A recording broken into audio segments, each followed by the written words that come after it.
Did you know that everyone sees the world through rose-colored glasses? If you think you don't, you do. Even the biggest pessimists in the world still see other people as humans. Shitty humans, maybe, but they still see them as human. I used to think of myself as a pessimist, only seeing the metaphorically shitty side of people. No matter how big of a piece of shit a person was, they were at least still physically human. Until last week. It started with a bad tip. Anyone who has ever worked a job where you rely on tips can understand how disheartening a bad tip at the start of a workday can be. The family of 6 sits down and starts their order with 4 sodas, a coffee, and a sippy cup of apple juice for the little one. Through the casual conversation you cultivated through your multiple years of waiting experience, you learned they come to this diner nearly every Sunday. They are surprised they haven't seen you before, as they know a couple of the regular waiters on a first-name basis. You explain to them that you switched shifts with one of the regular Sunday waiters, as he had to go to a funeral for some distant relative out of state. All of them are dressed in their Sunday best, and they act like it. Even the smallest of the children doesn't scream or cry in his special chair.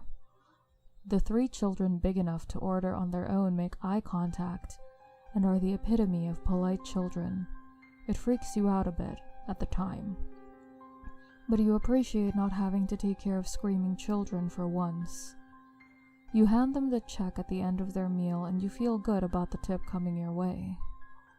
Every single one of them says goodbye on their way out. Even the little one who can't talk waves at you as they leave. You smile and wave at the little one as the polite children with their polite parents step out of the diner. That's when you go back to the table and look at the signed receipt. For the last hour of your time, bringing them free refills of coffee and soda, they decided a fair tip for their $57.23 was 77 cents. Fucking 77 cents.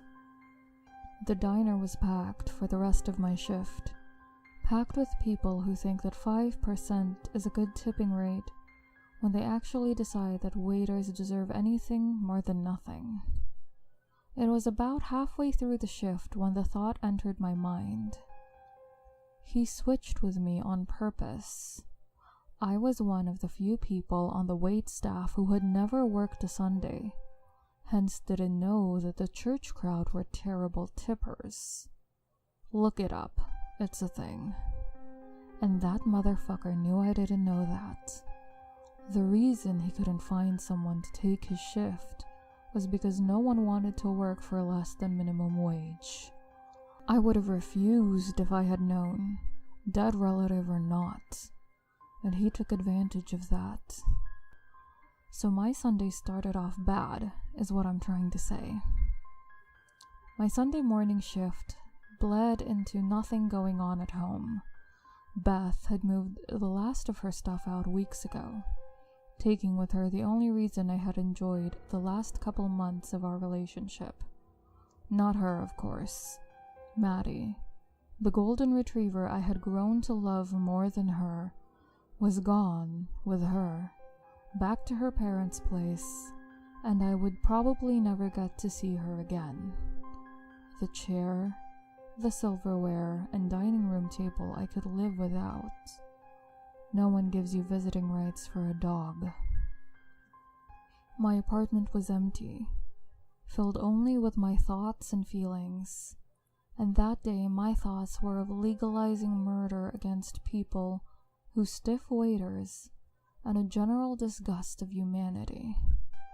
And with my thoughts of disgust came the usual malaise that accompanied these thoughts.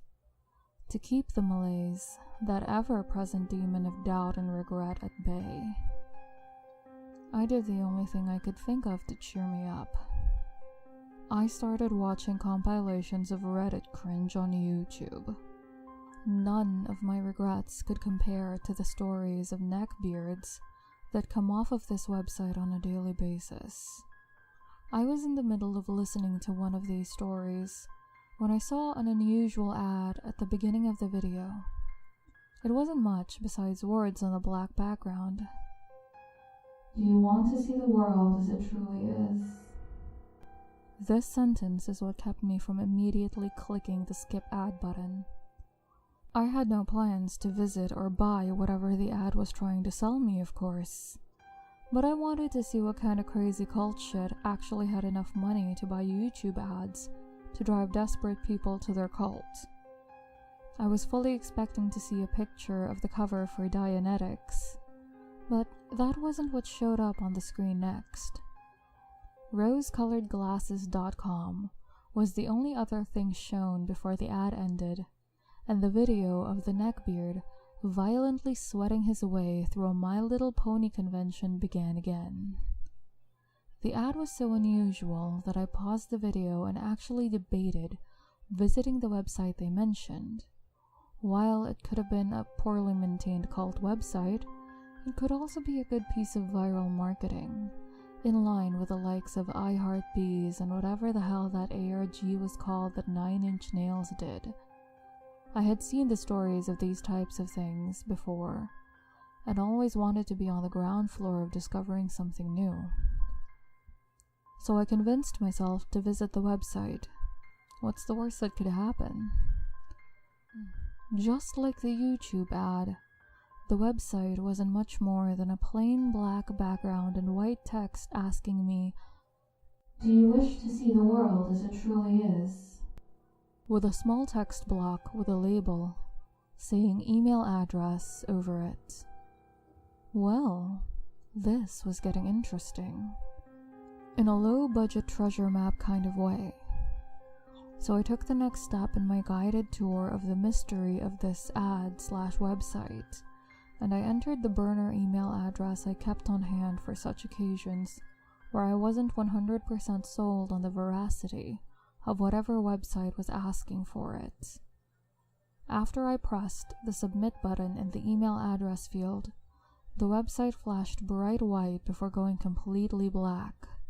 I tried reloading the page, but the website reloaded with a message from Uniregistry saying that you could possibly own this domain if you were willing to shell out $15 per year for it.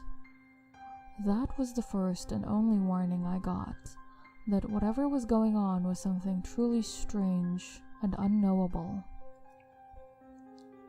I heard a small alert from my phone and opened it to find a notification from the burner email account that it had received an honest-to-God, non-spam email from somewhere. A true rarity, considering the nature of it being only used to sign up for free porn sites and troll accounts on Reddit. The email said it came from rosecoloredglasses.com, with an empty subject line and a short message in the body. "If you really want to see the world and its inhabitants for what they truly are, be warned that there is no turning back. If you wish to know the truth, grab a pair of headphones and plug them into your computer or phone before clicking the link below." Followed by a long string of numbers and letters that can only be construed as a website address because of the .com at the end. I am not a dumb person. I don't click strange links from websites that cease to exist when they have my email address, and I knew whatever was going to happen probably wasn't good. But I have a fatal flaw when it comes to things I shouldn't do. I am an intensely curious person, and the only thing I had was a website domain that was for sale and an email with a strange link and no subject line. If I had to pick any specific piece of the email that finally led me to click that link, it was the call for a pair of headphones to be plugged in before clicking the link. At what time in history has a computer virus ever asked the person reading the email to plug in their headphones? It may only turn out to be one of those stupid screamer videos that were popular a decade ago, but at least the journey to that video would be an interesting one. So, I grabbed one of the many pairs of earbuds I owned, plugged them into the laptop on my lap, and pressed the link. And nothing happened. I thought to myself, what a crock of shit. Before closing the laptop, that was when I noticed how dark the room was. It was dark because there had been the light of a late afternoon streaming through my window just moments earlier. I took the phone out of my pocket and looked at the time. 1:22 a.m. It had been about 5 o'clock when I tried clicking the link. I had no justification for what just happened. Somehow I lost 8 hours of my life, and no memory to show for it. I was freaked out and went for the pack of cigarettes that were on the table in front of me. Empty.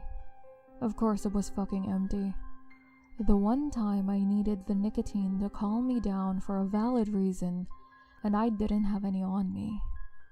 Thankfully, the liquor store was within walking distance, and if I hurried, I could probably grab a fifth of something to make me forget what just happened and black out like a normal person does. So I locked my door and started the short walk to the main street. I didn't see anyone, which was probably for the best, as I would have immediately run back to my apartment without any whiskey or cigarettes until I got to the parking lot of the liquor store. It hurt my head to look at what was happening, because I knew it was only an older couple talking to each other as they walked to their old Buick parked in front of the convenience store. But I could also see the small woman holding a kitchen knife and carving something into the old man's skin. This didn't make any sense to me. I saw both things at once, one overlaid on top of the other, and it made my brain hurt to look at it. Of course the old lady wasn't carving her old man up with a kitchen knife. He was holding open her door as she stepped inside the passenger side door. She smiled at the bleeding old man as she sat down in the car. The old man closed the door and walked around to the driver's side. I saw the normal wrinkly face of an old man. I also saw the pale face of a man with gaping wounds all over his body sit down next to an old lady with a crazy smile and a wicked knife inside of an old Buick. I stared through the back window of the car as it drove away. The last thing I saw was the lady raise the knife to start carving into the old man's face again. I had a headache just trying to comprehend what I saw. Two simultaneous images layered on top of each other of an old couple getting into a car. I knew, without the direct image hitting my brain, that her carving the old man couldn't have been real. Maybe whatever had just happened was connected to my lost time earlier. I needed whiskey. Lots and lots of whiskey. So I went inside the liquor store and almost immediately left when I looked behind the register. The usual overnight guy was simultaneously wearing a long-sleeved Nirvana t-shirt and wearing no shirt. The no-shirt version of him had multiple black bruises on the inside of his elbows. The cause of these bruises was readily apparent as he was simultaneously injecting a needle into his arm and reading a porn magazine. The long-sleeved Nirvana-shirted version looked up as I entered the store, then looked back down at the porn mag in his hands. The no-shirted version ignored me and continued slowly injecting the needle into his arm. The headache was getting worse the more I kept looking at the overlaid images of the same person doing two things at the same time. So I ignored it and tried not to look at him as I got my pack of cigarettes and my fifth of whiskey before going home. On my short walk home, I saw a homeless man with a no face and a gaping hole in his chest where his heart should have been. I don't remember much about that night as I got home as quickly as I could to drink the whiskey. I called into work the next day claiming I had bad migraines and using the few precious PTO I had. I wouldn't use it if I hadn't seen my next-door neighbor dragging the bloody body of her 3-year-old daughter by a dog leash tied to her neck. Whatever double vision I had been seeing last night was over. Now I could only see the fucked up versions. But it's not really the fucked up version, you see. Because what I'm seeing is the truth. Whatever happened in those 8 hours allowed me to see the truth of people. To see the worst secrets, desires, and weaknesses of everyone. My rose-colored glasses have been lifted from my eyes. I haven't been outside my apartment in 5 days. I'm out of food, out of money, and my whiskey is almost gone.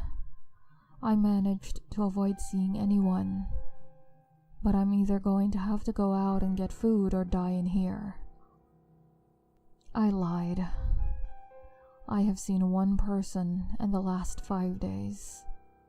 My reflection looks back at me from the mirror in the bathroom, staring with eyes gouged out of his head, because he no longer wishes to see the truth that has been shown to him.